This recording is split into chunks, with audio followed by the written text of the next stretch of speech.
কোন দিন কোন সময় কার উপরে হজ ফরজ হয়ে যাবে পৃথিবীর কেউ জানে না। এই জন্য আল্লাহ রাব্বুল আলামিন বলছেন, ওয়ালিল্লাহি আলান নাসি হিজ্জুল বাইতি মান ইসতাতাআ ইলাইহি সাবিলা। আমি আল্লাহ রাব্বুল আলামিন যাদেরকে আমার ঘর তাওয়াফ করার মতো, আমার ঘর জিয়ারত করার মতো সামর্থ্য দিয়েছি, টাকা পয়সার মালিক বানায় দিয়েছি, মনে রাখবা তার উপরে হজ নামক এই বিধানটা ফরজ করে দিয়েছেন তিনি কে? এখন আপনারা বলেন, হজ এটা কি নফল?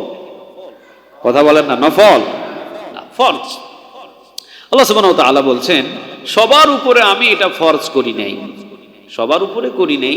সামর্থ্যবান যাদের আর্থিক অবস্থা আছে, কাবা ঘর জিয়ারত করে আবার বাংলাদেশে ফিরে আসতে পারবে, এরকম সামর্থ্য আছে যাদের, যেমন এখন 8 থেকে 10 লক্ষ টাকা হলে আলহামদুলিল্লাহ হজ সম্পূর্ণ হয়ে যায়। এইরকম যাদের সামর্থ্য আছে, পরিবার দেশে রেখে হজ করে আবার এসে পরিবারকে সুস্থ অবস্থায় তারা ফিরে পাবে। যেমন পরিবার বাংলাদেশে যদি 40 দিনের জন্য রেখে যান, তাদের হাতে 1 লক্ষ টাকা দিয়ে দিলেন, তারা 1 মাস চলতে পারবে, 40 দিন চলতে পারবে। আর আপনি 8 থেকে 9 লক্ষ টাকা নিয়ে হজ করতে চলে গেলেন, মোটামুটি 10 লাখ টাকার ভিতরে যদি একটা অ্যামাউন্ট থাকে, আপনার উপরে হজ ফরজ। আল্লাহ বলছেন, এই সামর্থ্য যদি তোমাদের হয়ে যায়, তো ওই সময় থেকে তোমাদের উপরে হজ নামক বিধানটা ফরজ করে দিলাম। এই হুকুমটা কার? আল্লাহ বলছেন, এটা আমার কাছে দায়িত্ব, এটা আমি তোমাদের উপরে ফরজ করে দিলাম। এখন আল্লাহ বলছেন, ওয়ামান কাফারা ফাইন্নাল্লাহা গানিয়্যুন আনিল আলামিন। আর যদি কেউ এটাকে অস্বীকার করে যে না, আল্লাহ এই বিধানটা দিয়েছে, এই বিধানটা আমার পছন্দ হয় নাই, কেউ যদি অস্বীকার করে, তো সে সাথে সাথে ওয়ামান কাফারা, কাফের হয়ে যাবে। কে বলছেন বলেন তো দেখি? আল্লাহ বলছেন, ফাইন্নাল্লাহা গানিয়্যুন আনিল আলামিন। সে যেন জেনে নেয় যে পৃথিবীর সব মানুষ যদি আমার কাছ থেকে মুখটা ফিরিয়ে নেয়, আমি আল্লাহর 4 আনা কোনো ক্ষতি হবে না। ঠিক না বে ঠিক? ক্ষতি হবে আমার আর ক্ষতি হবে আপনার। কথা বলেন না কেন আপনারা? আল্লাহর কোনো 4 আনা ক্ষতি করার পৃথিবীর কারো কি ক্ষমতা আছে? আল্লাহর ক্ষতি করার কারো ক্ষমতা নাই। এই জন্য আল্লাহ বলছেন, ওয়াতিমুল হাজ্জা ওয়াল উমরাতা লিল্লাহ। তোমরা যদি হজের নিয়ত করে ফেলো, তো সেটাকে পরিপূর্ণভাবে আদায় করার জন্য একটু ব্যস্ততা করো, ব্যস্ততা হয়ে যাও। না করতে পারে না, তো আমার কাবা ঘরে আসার জন্য তুমি ওয়াতিমুল হাজ্জা ওয়াল উমরাতা লিল্লাহ, তুমি যে নিয়ত করে ফেলেছো আমার ঘর জিয়ারত করার জন্য, তা আমি আল্লাহ না করি কিভাবে? যে কোনো একটা মাধ্যম দিয়ে আমি আল্লাহ সুবহানাহু ওয়া তাআলা তোমাকে আনবো, তবে তোমার চেষ্টা থাকতে হবে। কি থাকতে হবে? কথা বলেন, কি থাকতে হবে? চেষ্টা থাকতে হবে। নেই, এই জন্য আল্লাহ বলেছেন জায়গায় জায়গায়, ফামান ইয়ামাল মিসকালা যাররাতিন খায়রান ইয়ারা ওয়া মান ইয়ামাল মিসকালা যাররাতিন শাররান ইয়ারা। যাররা পরিমাণ যদি কোনো গুনাহ হয়, সেটাও হাজির করা হবে। যাররা পরিমাণ যদি কোনো নেক করো, সেটাও হাজির করা হবে। সুবহানাল্লাহ বলেন। অন্য জায়গায় বলছেন, কিরামান কাতিবিনা ইয়ালামুনা মা তাফআলুন। প্রতিটা মানুষের আমল লেখার জন্য আমি ফেরেশতা নিযুক্ত করে রেখে দিয়েছি। সুবহানাল্লাহ বলেন। আরেক জায়গায় বলছেন, ওয়া কুল্লা ইনসানিন আলজামনাহু তাইরাহু ফি উনুকিহি ওয়া নুখরিজু লাহু ইয়াওমাল কিয়ামাহ কিতাবান ইয়ালকাহু মানশুরা। ইকরা কিতাবাক কাফা বিনাফসিকাল ইয়াওমা আলাইকা হাসিবা। চিৎকার দিয়ে বলেন আল্লাহু আকবার। প্রতিটা মানুষের কিয়ামতের ময়দানে হাতে হাতে আমি একটা করে কিতাব ধরিয়ে দিব। সুবহানাল্লাহ বলবেন না? এই জায়গার ভিতরে আল্লাহ বলছেন, এখানে আমি রেকর্ড করছি। অনুকি মানে এই গলার থেকে দেখবেন, গলার ভিতরে একটা ছোট্ট একটা গুটলি বা ছোট্ট একটা দেখবেন গিরার মতো আছে, একটু উঁচু হয়ে থাকে। তাফসীরের বর্ণনায় বলা হচ্ছে, এই গলার এই জায়গার ভিতরে মানুষের সকল কৃতকর্মগুলো আল্লাহ রেকর্ড করে রাখছেন। সুবহানাল্লাহ বলেন। এখানে রেকর্ড করে রেখেছি আমি। আল্লাহ বলছেন, ওয়া কুল্লা ইনসানিন আলজামনাহু তাইরাহু ফি উনুকি। মানুষের সব কৃতকর্মগুলো আমি রেকর্ড করে রাখছি। ওয়া নুখরিজু লাহু ইয়াওমাল কিয়ামাহ। কিয়ামতের ময়দানে এখান থেকে বাহির করে কিতাবান ইয়ালকাহু মানশুরা, একটা কিতাব আমি তার হাতে ধরায়া দিব। এখান থেকে বাহির করে একটা কিতাব আমাদের হাতে ধরায়া দিবেন, এই প্রতিশ্রুতি দিয়েছেন কে? এরপরে কি বলছেন? ইকরা কিতাবাক। আমি আল্লাহ যখন বলবো পাঠ করো তোমার কিতাব, তখন তাদের কিতাবগুলো পাঠ করার মতো তাদের প্রত্যেক মানুষের ভিতরে আমি মেধা দিয়ে দিব। সুবহানাল্লাহ বলেন। কারণ কিতাবের ভিতরে অ্যারবিক লেখা থাকবে। জান্নাতের ভাষা কি হবে বলেন তো দেখি? বাংলা। জান্নাতের ভাষা কি হবে? আরবি হবে। তো সবাই তো আরবি জানে না, কিন্তু আল্লাহ যখন ঘোষণা দিবেন ইকরা কিতাবাক, এই ইকরা বলার সাথে সাথে প্রতিটা মানুষের আরবি কিতাব পড়ার যোগ্যতা আল্লাহ তাদেরকে দান করে দিবেন। তো তার ইকরা কিতাবাক, পাঠ করো তোমার কিতাব, কাফা বিনাফসিকাল ইয়াউমা আলাইকা হাসিবা। বান্দা হে, আজকে তোমার নিজের হিসাবের জন্য তুমি নিজেই যথেষ্ট। সুবহানাল্লাহ বলেন। জীবনে কোথায় দান করেছো, জীবনে কার হক মারি খাইছো, কতজন বোনের হক মারি খাইছো, কতজন এলাকার মানুষের হক নষ্ট করেছো, কত চুরি করেছো, কত বাটপারি করেছো, কত ডাকাতি করেছো, অন্যায়ভাবে কোন মানুষকে কথা বলে আঘাত দিয়েছো, যা কিছু করেছো তুমি সবগুলো ওই কিতাবের ভিতরে লিপিবদ্ধ করে রেখে দিয়েছেন তিনি কে। এটা দেখার পরেই সে নিজে নিজেই বুঝতে পারবে আজকে কি আমার জন্য জান্নাত না জাহান্নাম, সে নিজেই বুঝে ফেলতে পারবে। তো আল্লাহর কাছে থেকে বাঁচার আমাদের কোনো রাস্তা আছে নাকি? আপনাদের কারো জানা আছে? নাই। তাহলে আল্লাহর কাছে থেকে বাঁচার কোনো আমাদের রাস্তা নাই। আপনি যেখানে যা কিছু করেন, রাতের অন্ধকারে গুনাহ করে ফেলছেন, কেউ জানে না, কিন্তু জানেন তিনি কে? আল্লাহ। আপনি দরজাগুলো বন্ধ করে দিয়েছেন, লাইট বন্ধ করে দিয়েছেন, ছোট্ট একটা মোবাইলের ভিতরে আপনি যা কিছু দেখেন, আল্লাহ বলছেন আল্লাহ ইজ ওয়াচিং মি। বান্দা, তোমাকে কেউ না দেখলেও আমি আল্লাহ দেখছি। সুবহানাল্লাহ বলেন। আল্লাহ বলছেন কেউ না দেখলেও আমি আল্লাহ সুবহানাহু ওয়া তাআলা তোমাকে দেখতে পাচ্ছি। তো আল্লাহ সবচেয়ে বড় মেহেরবান কি জানেন? আল্লাহ বলেন আমি প্রতিটা মানুষের আমল নামাটা গোপন রাখি। আমি যদি প্রকাশ করে দিই তো ইমাম সাহেবকে কেউ সালাম দেবে না। আমি যদি আমল নামা জনগণের সামনে প্রকাশ করে দিই তো মেম্বার সাহেবকে কেউ ভোট দেবে না, ওই এমপি সাহেবরে কেউ ভোট দেবে না, ওই চেয়ারম্যানের পিছনে কোনো মানুষ ঘুরবে না, কারণ তার আসল চরিত্র আমি আল্লাহ গোপন রেখেছি। প্রকাশ করে দিলে কোনো মানুষকে সম্মান করবে না। চিৎকারে দিয়ে বলেন ঠিক না ঠিক? আমার গোপন গুনাহের খবর যদি আল্লাহ প্রকাশ করে দেয় মুসল্লির সামনে, কেউ কি আমার পিছনে নামাজ পড়বে? কোনো কমিটির গোপন যদি খারাপ কাজগুলো জনগণের সামনে প্রকাশ করে দেয়, ওই কমিটিকে কি মসজিদের কমিটি হিসাবে নিযুক্ত রাখবে? কোনো মুয়াজ্জিনের গোপন যদি গুনাহের খবর জনগণের সামনে জানিয়ে দেয়, তার আজান কেউ শুনবে? আল্লাহ বলছেন সব আমল নামার ভিতরে আমি গোপন রেখে দিয়েছি। এটা হলো তোমাদের জন্য আমি ইহসান করেছি। সুবহানাল্লাহ বলেন। তবে এই ইহসানটা তোমরা যারা বুদ্ধিমান তারা আবার আমি আল্লাহর কুদরতি অন্তর জয় করে এগুলো মাফ করে নিতে পারবা, এই সুযোগটাও আমি রেখে দিয়েছি। সুবহানাল্লাহ বলেন। আল্লাহ রাব্বুল আলামিন এর জন্য বলছেন ইন্নাল্লাহা ইনদাহু ইলমুস সাআতি ওয়া ইউনাজ্জিলুল গায়সা ওয়া ইয়ালামু মা ফিল আরহামি ওয়া মা তাদরি নাফসুম মাযা তাকসিবু গাদা ওয়া মা তাদরি নাফসুম বিআইয়ি আরদিন তামুত। বলেন কথাটা কার? আল্লাহ বলছেন বান্দাকে পৃথিবীর কিছু কিছু জিনিস আমি আল্লাহ রাব্বুল আলামিন সব মানুষদের কাছে দিই নাই। কিছু কিছু জিনিস আমি আল্লাহ রাব্বুল আলামিন নিজের কাছে রেখে দিয়েছি। যেমন গুনাহ করার ক্ষমতা দিয়েছি মানুষকে, মাফ করার ক্ষমতা আমি মানুষকে দিই নাই, আমি আল্লাহ নিজের কাছে রেখে দিয়েছি। সুবহানাল্লাহ বলেন। গুনাহ করার ক্ষমতা দিলাম মানুষকে, আর মাফ করার ক্ষমতা নিজের কাছে রেখে দিলেন তিনি কে? এই জন্য আল্লাহ বলছেন সূরা লুকমানের ভিতরে ইন্নাল্লাহা ইনদাহু ইলমুস সাআতি ওয়া ইউনাজ্জিলুল গায়সা ওয়া ইয়ালামু মা ফিল আরহামি ওয়া মা তাদরি নাফসুম মাযা তাকসিবু গাদা ওয়া মা তাদরি নাফসুম বিআইয়ি আরদিন তামুত। সুবহানাল্লাহ বলেন। পাঁচটা জিনিস আমি নিজের কাছে রেখে দিয়েছি। কয়টা বলেন তো দেখি? সবাই বলেন কয়টা? পাঁচটা জিনিস আমি নিজের কাছে রেখে দিয়েছি। কোন দিন কিয়ামত হবে পৃথিবীর কেউ জানে না। বলেন জানেন একজন, তিনি কে? বৃষ্টি কোন দিন কোথায় কখন হবে কেউ জানে না। কে জানেন? পৃথিবীর এমনও কোনো দেশ আছে আল্লাহর 30 দিন বৃষ্টি হয়? নাই? কথা বলেন না কেন? নাই? আছে। কিন্তু আল্লাহ সুবহানাহু ওয়া তাআলা আমাদেরকে এমন একটা নিয়ামত দিয়েছেন, আমাদের মাঝে মাঝে দেখা যায় 6 মাস কোনো বৃষ্টির খবরই থাকে না। ঠিক না বেঠিক? আচ্ছা, পৌষ আর মাঘ মাসে যদি এইরকম বৃষ্টি অঝম ঝড়ে হইতো আমরা কি বাঁচতে পারতাম? কথা বলেন না, বাঁচতে পারতাম? আল্লাহ সুবহানাহু ওয়া তাআলা ওই সময় বৃষ্টি বন্ধ রেখেছেন, এখন বৃষ্টি দান করেছেন। তো আল্লাহ বলছেন কোন জায়গায় কখন বৃষ্টি হবে পৃথিবীর কেউ জানে না, জানে একজন, তিনি কে? এরপরে আল্লাহ বলছেন মায়ের গর্ভের ভিতরে সন্তানটা ছেলে হবে না মেয়ে হবে? মায়ের গর্ভের ভিতরে সন্তান আসবে, ছেলে হবে না মেয়ে হবে, পৃথিবীর কেউ জানে না। বলেন জানেন তিনি কে? আল্লাহ রাব্বুল আলামিন বলছেন আর একটা হলো আগামীকাল সে কি উপার্জন করবে কেউ জানে না, জানেই না একজন তিনি কে। আর কোন দিন সে কোথায় মারা যাবে এইটাও কেউ জানে না। কোন দিন কোথায় তার দাফন হবে, মারা যাবে, এটা কেউ জানে না, এইটাও জানেন তিনি কে। আল্লাহ বলছেন এই পাঁচটা জিনিস বান্দা আমি তোমাদের কাছে রেখে দিয়েছি।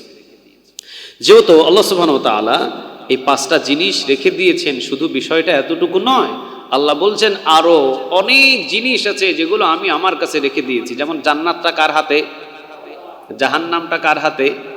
আল্লাহ বলছেন তোমাদের ইবাদতগুলো কবুল করার এই দায়িত্বটা কার। আমরা তো সবাই সেজদা দিচ্ছি, কবুল হচ্ছে কিনা এটা আমরা জানি না, কিন্তু বাছাই করে কবুল করার দায়িত্ব কার। আল্লাহ বলছেন এগুলো সব আমার দায়িত্ব।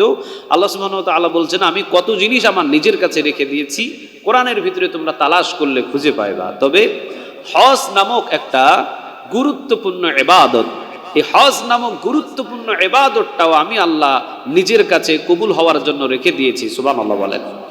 আল্লাহ বলছেন আমি সবাইকে হজ করার সামর্থ্য দান করি না, তবে আমি যাদেরকে দান করি ওয়ালিল্লাহি আলান নাসি হিজ্জুল বাইতি মান ইসতাতাআ ইলাইহি সাবিলা ওয়া মান কাফারা ফা ইন্নাল্লাহা গনিয়্যুন আনিল আলামিন। বলেন কথাটা কার। হজ করার মতো একটা নিয়ামত, এটা আমি আল্লাহ নিজের কাছে রেখে দিয়েছি। সব মানুষদেরকে আমি সম্পদশালী বানাই না, কিছু মানুষকে আমি গরিব বানাই, আবার কিছু মানুষকে আমি ধনী বানাই। ধনী থেকে গরিব, আবার গরিব থেকে ধনী বানানোর দায়িত্বটা কার। এগুলো তো সব আল্লাহ সুবহানাহু ওয়া তাআলা। কুলিল্লাহুম্মা মালিকাল মুলকি তুতিল মুলকা মান তাশা ওয়া তানজিউল মুলকা মিম্মান তাশা ওয়া তুইজ্জু মান তাশা ওয়াতুযিল্লু মান তাশাউ বিয়াদিকাল খায়র ইন্নাকা আলা কুল্লি শাইইন কাদির। বলেন এই ক্ষমতাগুলো কার। আল্লাহ বললেন ধনী গরিব, এরপরে রাজা থেকে চাকর, চাকর থেকে রাজা, ক্ষমতা থেকে ক্ষমতার মসনদ থেকে অপমান, আবার অপমানের জায়গা থেকে ক্ষমতার মসনদ, এগুলো সব ভাঙা গড়ার দায়িত্ব আমার। সুবহানাল্লাহ বলেন। কোন দিন কোন সময় কার উপরে হজ ফরজ হয়ে যাবে পৃথিবীর কেউ জানে না। এই জন্য আল্লাহ রাব্বুল আলামিন বলছেন ওয়ালিল্লাহি আলান নাসি হিজ্জুল বাইতি মান ইসতাতাআ ইলাইহি সাবিলা। আমি আল্লাহ রাব্বুল আলামিন যাদেরকে আমার ঘর তাওয়াফ করার মতো, আমার ঘর জিয়ারত করার মতো সামর্থ্য দিয়েছি, টাকা পয়সার মালিক বানায় দিয়েছি, মনে রাখবা তার উপরে হজ নামক এই বিধানটা ফরজ করে দিয়েছেন তিনি কে। এখন আপনারা বলেন হজ এটা কি নফল? কথা বলেন না, নফল না, ফরজ। আল্লাহ সুবহানাহু ওয়া তাআলা বলছেন সবার উপরে আমি এটা ফরজ করি নাই, সবার উপরে করি নাই। সামর্থ্যবান যাদের আর্থিক অবস্থা আছে, কাবা ঘর জিয়ারত করে আবার বাংলাদেশে ফিরে আসতে পারবে, এরকম সামর্থ্য আছে যাদের, যেমন এখন 8 থেকে 10 লক্ষ টাকা হলে আলহামদুলিল্লাহ হজ সম্পূর্ণ হয়ে যায়। এইরকম যাদের সামর্থ্য আছে, পরিবার দেশে রেখে হজ করে আবার এসে পরিবারকে সুস্থ অবস্থায় তারা ফিরে পাবে। যেমন পরিবার বাংলাদেশে যদি 40 দিনের জন্য রেখে যান, তাদের হাতে 1 লক্ষ টাকা দিয়ে দিলেন, তারা 1 মাস চলতে পারবে, 40 দিন চলতে পারবে। আর আপনি 8 থেকে 9 লক্ষ টাকা নিয়ে হজ করতে চলে গেলেন, মোটামুটি 10 লাখ টাকার ভিতরে যদি একটা অ্যামাউন্ট থাকে, আপনার উপরে হজ ফরজ। আল্লাহ বলছেন এই সামর্থ্য যদি তোমাদের হয়ে যায়, তো ওই সময় থেকে তোমাদের উপরে হজ নামক বিধানটা ফরজ করে দিলাম। এই হুকুমটা কার? আল্লাহ বলছেন এটা আমার কাছে দায়িত্ব, এটা আমি তোমাদের উপরে ফরজ করে দিলাম। এখন আল্লাহ বলছেন ওয়া মান কাফারা ফাইন্নাল্লাহা গনিয়্যুন আনিল আলামিন। আর যদি কেউ এটাকে অস্বীকার করে যে না আল্লাহ এই বিধানটা দিয়েছে, এই বিধানটা আমার পছন্দ হয় নাই, কেউ যদি অস্বীকার করে তো সে সাথে সাথে ওয়া মান কাফারা কাফের হয়ে যাবে। কে বলছেন বলেন তো দেখি? আল্লাহ বলছেন ফাইন্নাল্লাহা গনিয়্যুন আনিল আলামিন। সে যেন জেনে নেয় যে পৃথিবীর সব মানুষ যদি আমার কাছ থেকে মুখটা ফিরিয়ে নেয়, আমি আল্লাহর 4 আনা কোনো ক্ষতি হবে না। ঠিক না বে ঠিক? ক্ষতি হবে আমার আর ক্ষতি হবে আপনার। কথা বলেন না কেন আপনারা? আল্লাহর কোনো 4 আনা ক্ষতি করার পৃথিবীর কারো কি ক্ষমতা আছে? আল্লাহর ক্ষতি করার কারো ক্ষমতা নাই। এই জন্য আল্লাহ বলছেন ওয়াতিমুল হাজ্জা ওয়াল উমরাতা লিল্লাহ। তোমরা যদি হজের নিয়ত করে ফেলো, তো সেটাকে পরিপূর্ণভাবে আদায় করার জন্য একটু ব্যস্ততা করো, ব্যস্ততা হয়ে যাও। না করতে পারে না, তো আমার কাবা ঘরে আসার জন্য তুমি ওয়াতিমুল হাজ্জা ওয়াল উমরাতা লিল্লাহ, তুমি যে নিয়ত করে ফেলেছো আমার ঘর জিয়ারত করার জন্য, তা আমি আল্লাহ না করি কিভাবে? যে কোনো একটা মাধ্যম দিয়ে আমি আল্লাহ সুবহানাহু ওয়া তাআলা তোমাকে আনবো, তবে তোমার চেষ্টা থাকতে হবে। কি থাকতে হবে? কথা বলেন, কি থাকতে হবে? চেষ্টা থাকতে হবে। মুসির একটা ঘটনা আপনাদেরকে শোনাই। মুসি, আপনাদের এলাকায় মুসি কি করে? জুতা সেলাই করে না? মুসির একটা ঘটনা আপনাদেরকে শোনাই, তাহলে অনেকটা মেধায় আসবে যে মুসি যদি আল্লাহর কাছে সম্মানিত হতে পারে তাহলে আমরা পারবো না কেন। মুসির এই ঘটনাটা হলো আব্দুল্লাহ বিন মুবারক, তার সাথে সংঘর্ষ, তার সাথে সীমাবদ্ধ এই ঘটনাটা। আব্দুল্লাহ বিন মুবারক হলো সারা পৃথিবীর ভিতরে বড় একজন আলেম। সুবহানাল্লাহ বলবেন না? সারা পৃথিবীর ভিতরে বড় একজন কি আলেম। যেমন সম্পদের মালিক তেমন ইবাদত বন্দেগীতে পারদর্শী। ইমাম বুখারী রাহিমাহুল্লাহ নাম শুনছেন না আপনারা? ইমাম বুখারী রাহিমাহুল্লাহর উস্তাদ হলো আব্দুল্লাহ বিন মুবারক রাহিমাহুল্লাহ। এবারে চিন্তা করেন, ইমাম বুখারী রাহিমাহুল্লাহর উস্তাদ আব্দুল্লাহ বিন মুবারক রাহিমাহুল্লাহ, তাহলে কেমন শারগিদ, কেমন উস্তাদ! সুবহানাল্লাহ বলবেন না? তো ইমাম বুখারী রাহিমাহুল্লাহর উস্তাদ হলো আব্দুল্লাহ বিন মুবারক। সারা পৃথিবীর ভিতরে আব্দুল্লাহ বিন মুবারকের সুনাম এবং সারা পৃথিবীর ভিতরে আব্দুল্লাহ বিন মুবারকের মতো এত বড় আলেম ওই সময়ে পাওয়া যায় না। আব্দুল্লাহ বিন মুবারক ইরাকে তিনি থাকতেন, ইরাকেই অবস্থান করতেন। তো আব্দুল্লাহ বিন মুবারক উনি খুব জবরদস্ত একজন আলেম ছিলেন। শুধু আলেম ছিলেন যে তা না, শরীয়তের দিক দিয়ে বড় একজন পণ্ডিত ছিলেন। মাঝে মাঝে যে স্বপ্নগুলো দেখতেন, স্বপ্নগুলোর ব্যাখ্যা মাঝে মাঝে মিলে যেত। আলহামদুলিল্লাহ বলেন। আব্দুল্লাহ বিন মুবারকের ইবাদতের কথাটা যদি আপনাদেরকে জানাই, উনি প্রায় সারা রাতই তাহাজ্জুদ নামাজে দাঁড়ায় থাকতেন। সুবহানাল্লাহ বলেন। কামারের সাথে ওনার একটা ঘটনা আছে। আব্দুল্লাহ বিন মুবারক যখন মারা গেছেন, আব্দুল্লাহ বিন মুবারক মারা যাওয়ার পরে ওনারই একজন শারগিদ, ওনারই গ্রামের একজন মানুষ খুব পছন্দ করতেন আব্দুল্লাহ বিন মুবারককে। একটা তাফসীরের ভাষায় কথা আছে, যার সাথে যার বন্ধুত্ব বেশি হয় স্বপ্নে তার সাথে বেশি কি হয়? দেখা হয়। আপনার বাবার সাথে যদি আপনার সম্পর্ক ভালো থাকে, আপনার বাবা মারা যাওয়ার পরেও দেখবেন মাঝে মাঝে আপনার বাবার সাথে কি হবে? দেখা হবে। মায়ের সাথে যদি সন্তানের কানেকশন থাকে খুব ভালো, মা যদি দুনিয়া থেকে বিদায় হয়ে যায়, মায়ের সাথে দেখবেন মাঝে মাঝে মা এসে স্বপ্নে জগতে দেখা দেয়। সুবহানাল্লাহ বলেন। তো যার সাথে যার মহব্বত, তার সাথে স্বপ্ন জগতে হলো একবার দেখা হয়। আব্দুল্লাহ বিন মুবারক খুব ভালো একজন মানুষ, পৃথিবীর ভিতরে শ্রেষ্ঠ একজন আলেম, পৃথিবীর ভিতরে শ্রেষ্ঠ আলেম। তিনি দুনিয়া থেকে বিদায় হয়ে চলে গেছেন, কিন্তু আব্দুল্লাহ বিন মুবারকের শারগিদ ছাত্র তো পৃথিবীতে কোনো অভাব নাই। কেননা আব্দুল্লাহ বিন মুবারকের একজন ছাত্রের পরিচয় ইমাম বুখারী রাহিমাহুল্লাহ। সুবহানাল্লাহ বলেন। এইরকম একজন রাতের বেলা স্বপ্নে দেখছে আব্দুল্লাহ বিন মুবারকের সাথে দেখা হয়ে গেছে। তো জিজ্ঞাসা করতেছেন, হুজুর আপনি জান্নাতে কি আছেন না কোথায় আছেন? তো খবর টবর নিচ্ছে। আব্দুল্লাহ বিন মুবারক বলতেছে যে জান্নাতেই আছি, তবে আমি তো সুবিধাজনক জান্নাত পাই নাই রে। এত আমল করলাম, আমার চাইতে আমার 3 বাড়ি পরে আমার চাইতে বড় জান্নাতটা আল্লাহ কামারকে দান করে দিছে। মানে আব্দুল্লাহ বিন মুবারক এত বড় একজন আলেম, পৃথিবীর শ্রেষ্ঠ, উনার চাইতে বড় জান্নাত কে পাইছে? কামার। কামার আপনাদের এলাকায় কামার কি করে? ঘোড়ার ঘাস কাটে? কি করে? হ্যাঁ, লোহা দিয়ে ছুরি বানায়। আব্দুল্লাহ বিন মুবারক ওই লোকটাকে বলতেছে যে আমার চাইতে বড় জান্নাতটা কাকে দেওয়া হয়েছে? কামারকে দিয়ে দেওয়া হয়েছে। আচ্ছা আপনারা বলেন তো দেখি, বাংলাদেশের ভিতরে বড় আলেমদের ভিতরে যাদেরকে ধরা হয়, আল্লামা শফি রাহিমাহুল্লাহ নাম শুনছেন না আপনারা? আচ্ছা, আল্লামা শফি রাহিমাহুল্লাহ এত বড় একজন পণ্ডিত, বুখারী শরীফ পড়াতে পড়াতে যার হাঁটু বাঁকা হয়ে গেছে, এত বড় একজন ইসলামের পণ্ডিত তিনি, এত বড় একজন আলেম। ওই আলেমের জান্নাতটা হয়ে গেছে ছোট। আর আল্লামা শফি রাহিমাহুল্লাহর মাদ্রাসার পাশে মনে করেন একজন পান দোকানদার, ওর জান্নাতটা হয়ে গেছে ওনার থেকে বড়। তাহলে বিষয়টা একটু প্রশ্ন লাগে না আমাদের কাছে? কি রে, বিষয়টা তো উল্টে গেল। পান দোকানদারের জান্নাত হবে হয়তো স্বাভাবিক ছোট, একজন বড় আলেমের চাইতে পান দোকানদারের জান্নাত হয়ে গেছে বড়। যখন স্বপ্নে দেখলেন আব্দুল্লাহ বিন মুবারকের জান্নাতের চাইতে কামারের জান্নাত অনেক বড়, কামারকে আল্লাহ রাব্বুল আলামিন অনেক বড় জান্নাত দান করেছেন। বলেন তো দেখি, জান্নাত দান করার মালিক একজন, তিনি কে? ইন্নাল্লাহা লা ইয়ানজুরু ইলা সুওয়ারিকুম ওয়া আমালিকুম ওয়ালাকিন ইয়ানজুরু ইলা কুলুবিকুম ওয়া আমালিকুম। আল্লাহ রাব্বুল আলামিন নবীকে জানিয়ে দেন, নবী হে, জান্নাত কিন্তু আমি চেহারা দেখে দেব না, মানুষের কল্পটাকে বাছাই করে করে জান্নাতের মালিক বানায়া দিবেন তিনি কে? অর্থ সম্পদ বিশাল সৌন্দর্য দেখে জান্নাত বাছাই করা হবে না, তার কল্প যদি ভালো হয়ে যায় তার জন্য আমি আল্লাহ বিশাল জান্নাতের ব্যবস্থা করে রেখে দিয়েছি। সুবহানাল্লাহ বলেন। তো আব্দুল্লাহ বিন মুবারক রাহিমাহুল্লাহ তিনি যখন স্বপ্নে দেখিয়েছেন, সকালবেলা উঠেই 3 বাড়ি পরে কামারের দোকানে হাজির হয়েছেন। দেখেন দোকান বন্ধ, কামারও দুনিয়া থেকে বিদায় হয়ে চলে গেছেন, বাড়ি খোঁজ করে গিয়েছেন।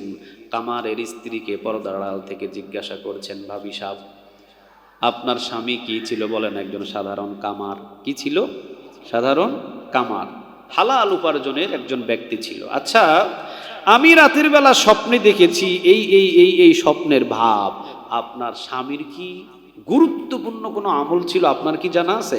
স্ত্রী সাহেব এখন বলতেছে, আচ্ছা স্বামীর গোপন প্রকাশ্য সবকিছু বেশি কে জানে? কে জানে? স্ত্রী জানে। স্ত্রী এখন বলতেছে, আমার স্বামী তো বড় কোনো পণ্ডিত ছিল না, আমার স্বামী তো বড় কোনো আলেম ছিল না, আমার স্বামী তো বড় ধরনের কোনো বিজ্ঞ ব্যক্তি ছিল না, তবে আমার স্বামী, আমি 2টা জিনিস দেখেছি খুব বেশি। সুজন সাহেব ওটা রাখি দেন, ওটা ডিস্টার্ব হচ্ছে, আমার হাত যত নাড়ানাড়ি করবেন তত ডিস্টার্ব হবে। তো এই স্বপ্নের ভিতরে যিনি দেখেছেন তিনি গিয়ে যখন জিজ্ঞাসা করলেন আপনার স্ত্রীকে, তাহলে মূল ঘটনা পাইলেন কয়টা? 2টা। আমার স্বামীর অভ্যাস ছিল, ভালো দিক ছিল কয়টা? 2টা। নাম্বার 1, ইন্নাল্লাযীনা ক্বালু রাব্বুনাল্লাহ, ইন্নাল্লাযীনা ক্বালু রাব্বুনাল্লাহ, বলেন তো আমাদের রব কে? ইন্নামাল মুমিনুনা আল্লাযীনা ইযা যুকিরাল্লাহু ওয়াজিলাত কুলুবুহুম ওয়া ইযা তুলিয়াত আলাইহিম আয়াতুহু যাদাতুহুম ঈমানা ওয়া আলা রাব্বিহিম ইয়াতাওয়াক্কালুন। বলেন কথাটা কার? ইন্নামাল মুমিনুনা আল্লাযীনা ইযা যুকিরাল্লাহু ওয়াজিলাত কুলুবুহুম। এই ওয়াজিলাত কুলুবুহুমের একটা আমল করতেন আমার স্বামী। সুবহানাল্লাহ বলেন। ওয়াজিলাত কুলুবুহুম মানে হলো আমার স্বামীর নেক আমল করা দেখলেই তার চোখ দিয়ে অঝোরে পানি পড়তো। যেমন আব্দুল্লাহ বিন মুবারক গরমের সময় নিজের ঘরের ভিতরে ইবাদত করতো না। আব্দুল্লাহ বিন মুবারক গরমের সময় ওনার বাড়ির ছাদের উপরে উঠতেন, রাতের বেলা সারা রাত জেগে জেগে উনি তাহাজ্জুদ নামাজ পড়তেন। এটা ছিল আব্দুল্লাহ বিন মুবারকের রাতের আমল। আর আমার স্বামী দিনের বেলা সূর্যের গরমে কামারের কাজ করতে পারতো না, এই জন্য রাতের বেলা উনি বাছাই করে নিয়েছিলেন অস্ত্র বানানোর জন্য। উনি রাতের বেলা দোকান খুলে লোহা দিয়ে অস্ত্র বানাতেন, হাসিয়া বটি যা বলেন বানাইতেন। সারা রাত উনি হাসিয়া বটি বানাতেন, আর আব্দুল্লাহ বিন মুবারক সারা রাত জেগে জেগে ছাদের উপরে নামাজ পড়তেন। আমার স্বামী যখন হাতুড়ি উঠাতেন উপরের দিকে, হাতুড়ি উঠাতে গিয়ে মাঝে মাঝে আব্দুল্লাহ বিন মুবারকের দিকে চোখ পড়তো, আর চোখ বেয়ে বেয়ে অঝরে পানি ফেলতেন আর বলতেন, আহ আমার রব, আমার মালিক। কাউকে 2 তলার উপরে সারা রাত জেগে জেগে সেজদা করায়, রুকু করায়, ইবাদত করায়, আর কাউকে সারা রাত জেগে জেগে লোহা পিটাই। আল্লাহ রাব্বুল আলামিনের লীলা খেলা বড় দায়। আমি যদি কামার না হয়ে যদি আব্দুল্লাহ বিন মুবারকের মতো যদি সম্পদশালী হতাম, আল্লাহ তোমার জাতের কসম করে বলি সারা রাত আব্দুল্লাহ বিন মুবারকের মতো হয়ে তোমাকে সেজদায় লুটিয়ে পড়তাম। ওয়াজিলাত কুলুবুহুম, এই জিনিসটা তার ছিল। মানে আব্দুল্লাহ বিন মুবারক ও রাতের বেলা সারা রাত গরমে ছাদের উপরে ইবাদত করতো, আর আমার স্বামী সারা রাত এই লোহা পিটায় অস্ত্র বানাইতো। কিন্তু যখন হাতুড়ি উপরের দিকে তুলতো, ওই আব্দুল্লাহ বিন মুবারকের ছাদের উপরে চেহারাটা দেখে, পাগড়ি পরিধান দেখে, রুকু করা সেজদা করা দেখে আমার স্বামী অঝোরে কান্না করতো এবং বলতো, আল্লাহ তোমার লীলা খেলা বড় দায়। কাউকে রাখছো ছাদের উপরে রুকু সেজদা করার ব্যস্ত, আর কাউকে রাখছো কামারার দোকানে ব্যস্ত। আমি যদি কামার না হয়ে আমি যদি আব্দুল্লাহ বিন মুবারকের মতো সম্পদশালী হতাম, টাকা পয়সার মালিক হতাম, তো ওয়াল্লাহি তোমার জাতের কসম করে বলছি সারা রাত জেগে জেগে তোমাকে রুকু সেজদা দিয়ে কাটাইয়া দিতাম। এই বলে বলে প্রতিদিন প্রতি ঘন্টা আমার স্বামীর চোখ বেয়ে বেয়ে অঝরে পানি পড়তো।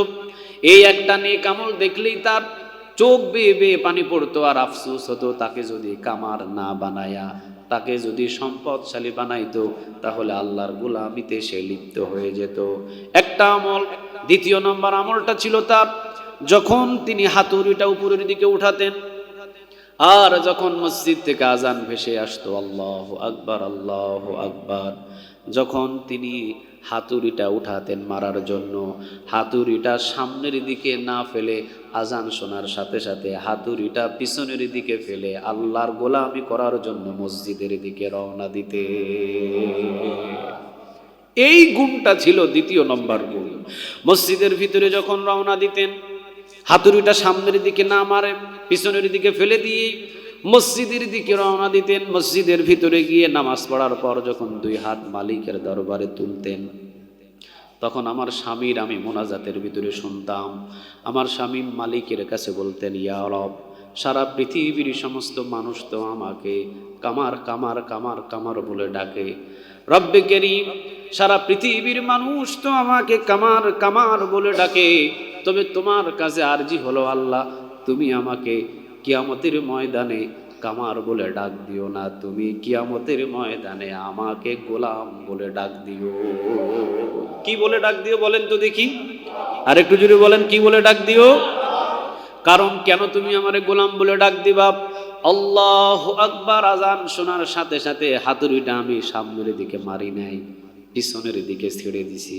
কারণ আমার হাতুড়ি পিটানোর আগে আমার সবচাইতে বড় দামি জিনিস হলো তোমার গোলামি করা। তোমার গোলামিটা হলো আমার কাছে শ্রেষ্ঠ। সুবহানাল্লাহ বলেন। হাতুড়ি পিটানো এটা আমার রিজিক, এটা এখান থেকে ওসিলা করে আমার রিজিক আসে, তবে আমার উদ্দেশ্য হলো সবচেয়ে দামি হলো কার গোলামি করা? আর একটু জুড়ে বলেন, কার? রব্বে কারীম, কিয়ামতের ময়দানে কামার বলে আমাকে ডাক দিও না। পৃথিবীর জমিনে সবাই আমাকে কামার বলে ডাক দেয়, কোনো অসুবিধা নাই। আল্লাহ, তুমি যদি কিয়ামতের ময়দানে আমারে কামার বলে ডাক দাও, তাহলে এই যে হাতুড়িটা পিছনে ফেলে তোমার ইবাদতে এসে শামিল হয়ে গেলাম, এই সম্মানটুকু মনে হয় আমি পাবো না।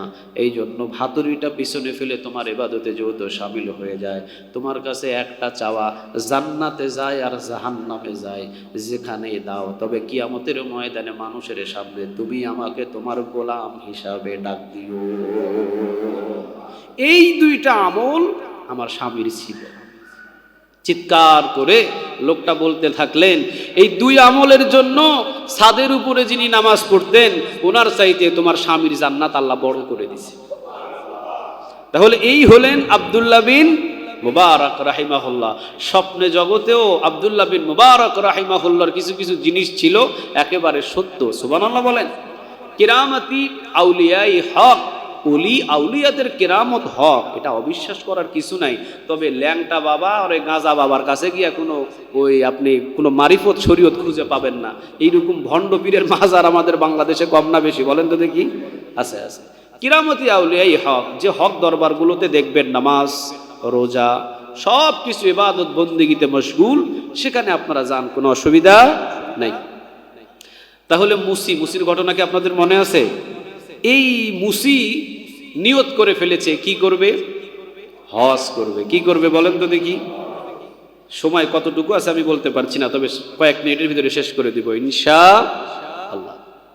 আব্দুল্লাহ বিন মুবারক কোনো বছর হজ তিনি মিস করতেন না, প্রতি বছরে তিনি হজ করতে যেতেন। উনি এই বছরেও হজ করতে গিয়েছেন।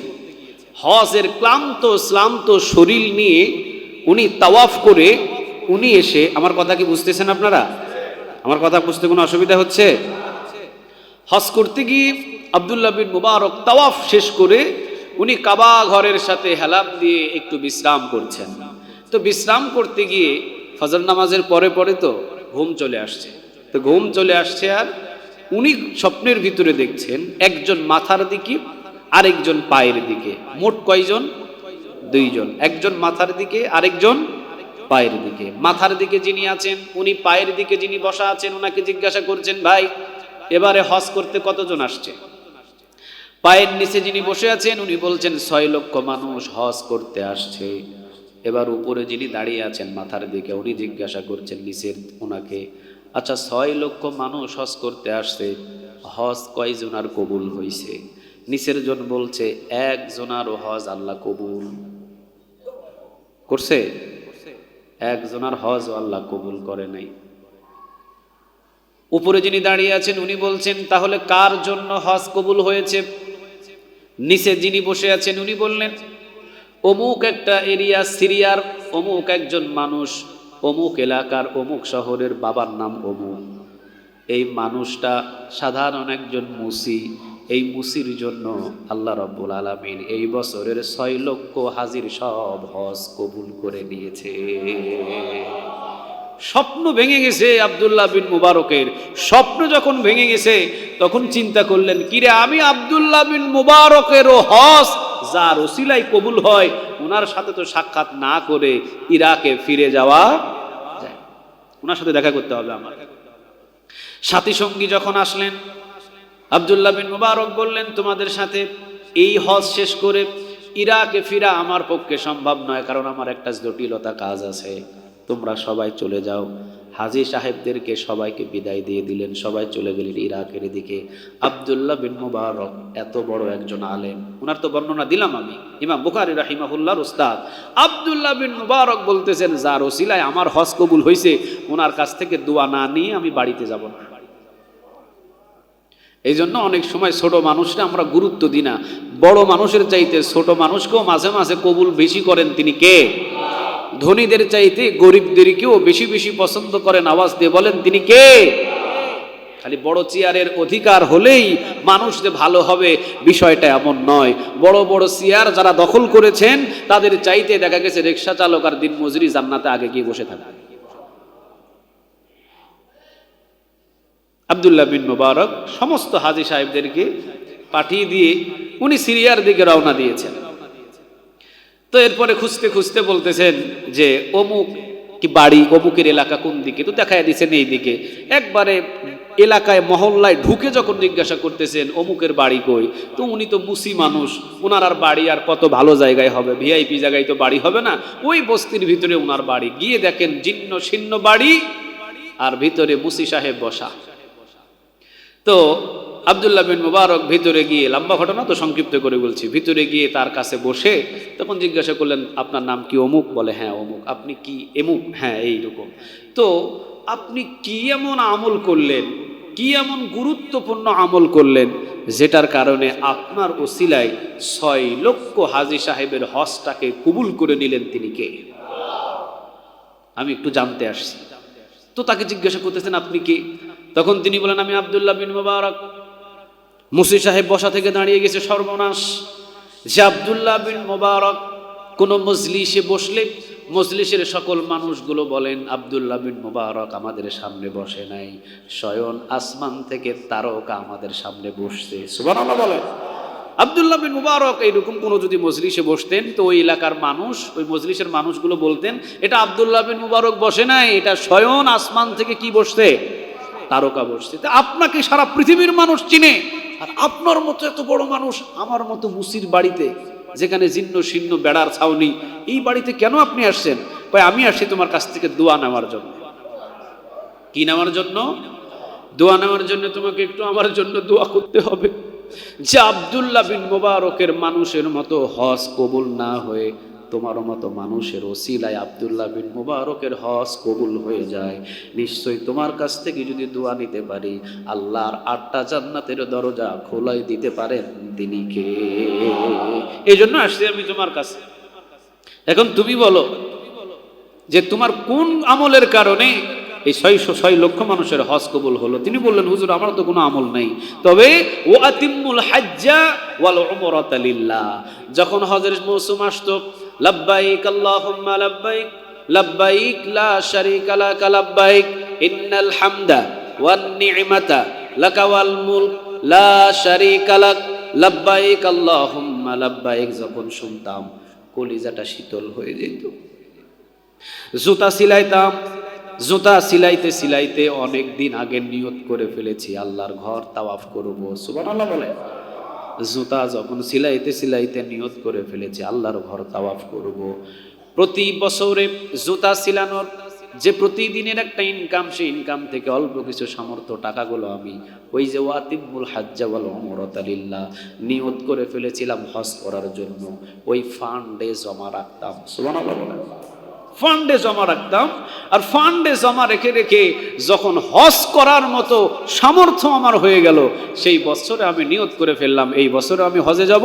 সাথী সঙ্গী 100 থেকে 200 সাথী সঙ্গীকে প্রস্তাব দিলাম, ওদের সাথে আমাকেও যুক্ত করলো যে আমাকেও তারা হজে নিয়ে যাবে। তো টাকা পয়সা সব রেডি করার পর আমি যখন প্রস্তুতি নিলাম, আমার স্ত্রী ছিল গর্ভবতী, স্ত্রীকে রেখে আমি পরের দিন ফজর নামাজ পড়ে রওনা দিব।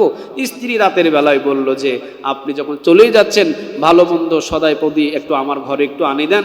তো আমি তার জন্য গুস্ত খাওয়ার একটা যখন সে নিয়ত করলো, তার জন্য কিছু গুস্ত নিতে যাব। তো গুস্ত বাজারে নিতে যাব, ভালো কথা। বাজারে গেলে আমার এইদিকে সময়ের খুব সংকট, বাজারে যাইতেই দেখলাম পাশের বাড়িতে একটা গুস্ত রান্না হচ্ছে। তো যখন গুস্ত খাওয়ার পোয়াতি মানুষ, পেটের ভিতরে বাচ্চা, যখন ইচ্ছা হয়েছে এক বাটি গুস্ত যদি তার জন্য এনে দেওয়া হয় তাহলে তার জন্য সহজ হয়, রান্না বাড়াই করার মতো তেমন মানুষ নেই। তো পাশের বাড়িতে গুস্ত রান্না হচ্ছে, তাকে গিয়ে জিজ্ঞাসা করলাম, ভাই সাহেব আপনার বাড়িতে যখন গুস্তই রান্না হচ্ছে, আমার বিবি তো বড় আশা করছে, প্রতিবেশী মানুষ, আমরাও আপনাকে দিই আপনিও আমাদেরকে দেন, তো গুস্তটা অল্প একটু বাটিতে করে উঠে দেন, বিবিরে দিয়া আমি হজের দিকে রওনা দিব, আমার হাতে সময় বড় কম। তিনি চোখের পানি ছেড়ে দিয়ে বললেন, এই গুস্ত আপনার জন্য হালাল নয়। কেন হালাল নয়? 3 দিন পর্যন্ত ঘরের ভিতরে তেমন কোনো খাবারের আয়োজন করতে পারি নাই। আমি একজন রাজমিস্ত্রি, প্রতিনিয়ত বাজারে বসে থাকতাম কাজ পাওয়ার জন্য। 3 দিন 4 দিন হয়ে গেছে, কাজ মোটেও একটাও পাই নাই। ঘরের ভিতরে নাবালক 4-5 বছরের বাচ্চাগুলো 3-4 দিন অনাহারে থাকার পরে একজন ফিট লেগে পড়ে, কেউ কেউ পিঠের সাথে পিঠ লেগে গেছে। চেহারার দিকে তাকালে মনে হয় তাদের মুখের ভিতরে যদি খাবার আমি না দিতে পারি, অবশ্যই বাচ্চাগুলো আমার মারা যাবে। আবর্জনার ভিতর দিয়ে হাঁটছিলাম, মরা একটা গাধা।